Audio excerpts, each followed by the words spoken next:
नमस्कार, मैं अमर खान। कैसे हैं आप सब? मुझे उम्मीद है आप और आपका परिवार खुश होगा, तंदुरुस्त होगा। मैं हमेशा भगवान से और खुदा से ये दुआ करता हूं कि आप खुश रहें, तंदुरुस्त रहें और देश की तरक्की में अपना योगदान देते रहें। जी हां, आज हम बात करते हैं युवा कथावाचक, देश विदेश में चर्चित अपनी कथाओं के लिए, अपने भजनों के लिए। मैं इसलिए युवा कथावाचक कह रहा हूं कि इस छोटी सी उम्र में यदि इतनी बड़ी पर्सनैलिटी कोई बनता है तो हमें और देश के लोगों को, सबको इस बात पर गर्व करना चाहिए। जी हां, मैं बात कर रहा हूं जया किशोरी जी की। जया किशोरी जी युवा कथावाचक हैं। वो भागवत कथा, नानी बाई का मायरो और नरसी के भात जैसी कथाएं सुनाने के लिए देश और विदेशों में जानी जाती हैं, चर्चित हैं। इनका जन्म 13 जुलाई 1995 को राजस्थान के सुजानगढ़ में हुआ। पिताश्री का नाम शिवशंकर शर्मा और इनकी माताश्री का नाम है गीता देवी। एक बहन है इनकी जिनका नाम है चेतना शर्मा। भगवान कृष्ण के प्रति अपार प्रेम के कारण, उनकी कथाएं सुनाने के कारण जो इनका लगाव कृष्ण जी के प्रति रहा, उस वजह से इनको किशोरी जी की उपाधि से नवाजा गया। कहने को तो लोग जो क्या क्या कहते हैं, दुनिया का मुंह बंद कभी नहीं किया जा सकता, ना तो किसी अच्छे इंसान के प्रति और ना ही किसी बुरे इंसान के प्रति। लोग कहते हैं कि जो मैंने जानकारी देखी है कि 9 से 10 लाख रुपया ये एक कथा का लेती हैं। इनको बड़ा खूबसूरत कथावाचक माना जाता है। अपनी खूबसूरती के बारे में जब इनसे पूछा गया तो इन्होंने बताया कि मैं 2 चम्मच दही, थोड़ा सा बेसन और थोड़ी सी हल्दी, इसका लेप बनाती हूं और रात को चेहरे पर लगाती हूं और सुबह उसको साफ करती हूं। तो उस वजह से इनके चेहरे पर चमक, देखिए चमक, ये ऐसी चीजों से ऐसा जरूरी नहीं है कि हल्दी बेसन से चमक आती है। चमक आपके कर्मों से भी आती है। यदि आपके कर्म अच्छे हैं, सच्चे हैं, सच्चाई के रास्ते पर आप चल रहे हैं, लोगों का आप भला कर रहे हैं, आपके दिल और दिमाग में सुकून है, तो ऑटोमेटिकली आपके चेहरे पर चमक आ जाएगी। कहने को कुछ भी कहते रहें लोग, इनके बारे में सुना जाता है कि ये एक डांसर बनना चाहती थी। उस वजह से इन्होंने जो एक रियलिटी शो आता था बुगी वुगी, उसमें भी पार्टिसिपेट किया था।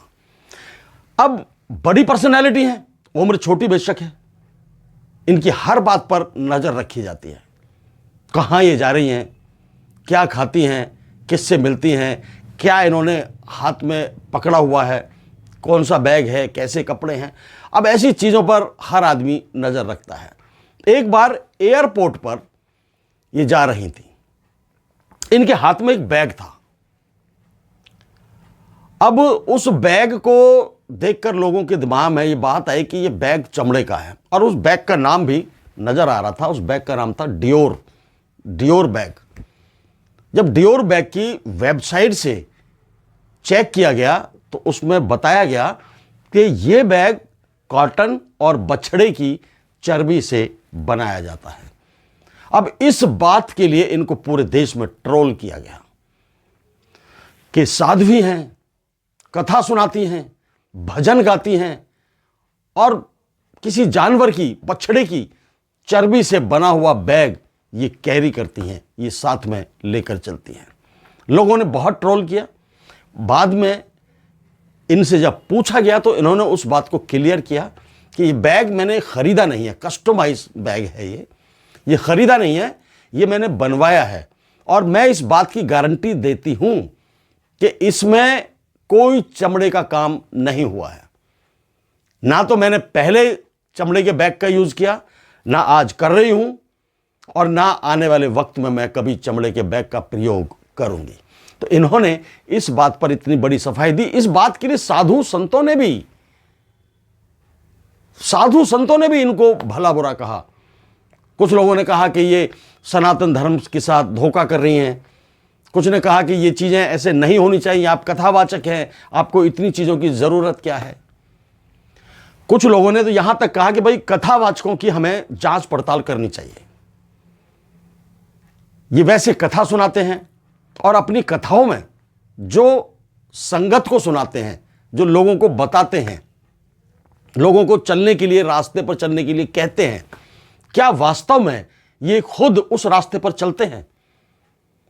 लोगों ने सवाल किए कि हमें ये जांच पड़ताल करनी चाहिए कि हम किसकी कथा सुनने जा रहे हैं, वो खुद का व्यक्तित्व उसका कैसा है, अपने पर्सनल जीवन में वो कैसा व्यक्तित्व रखते हैं इंसान। तो तरह तरह के लोग हैं, तरह तरह के सवाल हैं। उसके बाद लोगों ने यह भी कहना शुरू किया कि ये कथावाचक हैं, इनको भौतिकवाद जो जिंदगी है, भौतिकवाद मतलब पर्सनल लाइफ में हम महंगी गाड़ियों में घूम रहे हैं, महंगे कपड़े पहन रहे हैं, महंगी घड़ियां पहन रहे हैं, उस पर भी लोगों ने सवाल उठाए। उसमें कहा कि भाई आदमी कथा करता है तो इसका मतलब संत माना जाता है, उसके बहुत ज़्यादा खर्चे नहीं होते हैं। लोगों ने कहा कि जब ये कथावाचक हैं, भगवान के भजन गाती हैं, भगवान कृष्ण के भक्त हैं, तो ये फिर महंगे महंगे कपड़े क्यों पहनती हैं, बड़ी बड़ी घड़ियां क्यों पहनती हैं?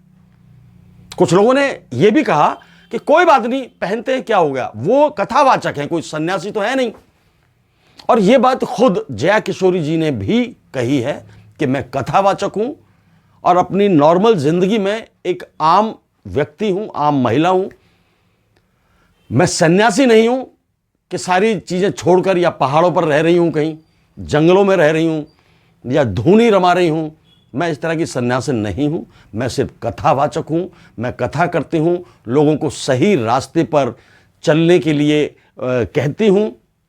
मैं सिर्फ कथावाचक ही नहीं बल्कि एक मोटिवेशनल स्पीकर भी हूं।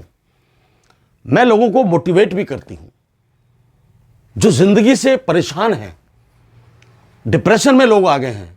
मैं ऐसे लोगों से बातचीत करती हूं और जिंदगी जीने के लिए प्रेरित करती हूं, उनको मोटिवेट करती हूं कि इस तरह से जिंदगी को आप जिएं, आप जिंदगी में कामयाब होंगे, अपने परिवार को अच्छे तरीके से रख पाएंगे, उसका पालन पोषण कर पाएंगे।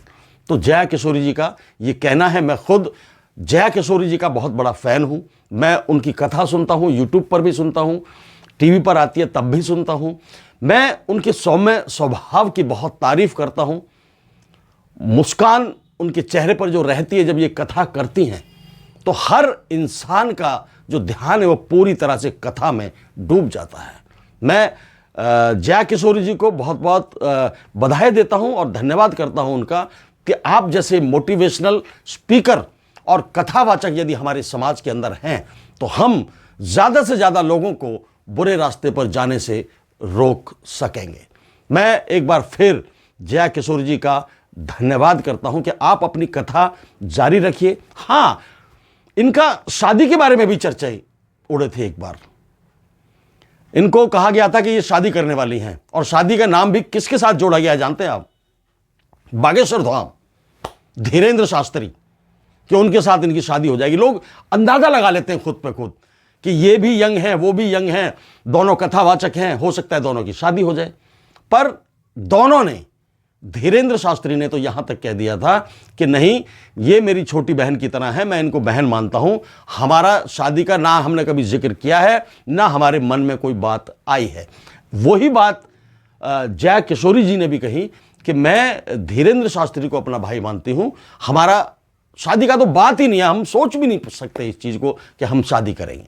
हाँ, उन्होंने ये ज़रूर कहा जया किशोरी जी ने कि मुझे आध्यात्मिक जीवन पसंद है, लेकिन मुझे अपनी ज़िंदगी भी जीनी है, मैं शादी करूंगी। वक्त आने पर आप सबको पता लग जाएगा और सबको मैं निमंत्रण भी दूंगी कि आप आइए शादी में।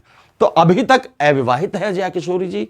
हम उम्मीद करते हैं और ये प्रार्थना करते हैं भगवान से कि जल्द से जल्द उनका जीवन साथी उनको मिल जाए, ताकि आध्यात्मिक जिंदगी के साथ साथ वो गृहस्थी जीवन का भी ज्ञान लोगों तक पहुंचा सकें।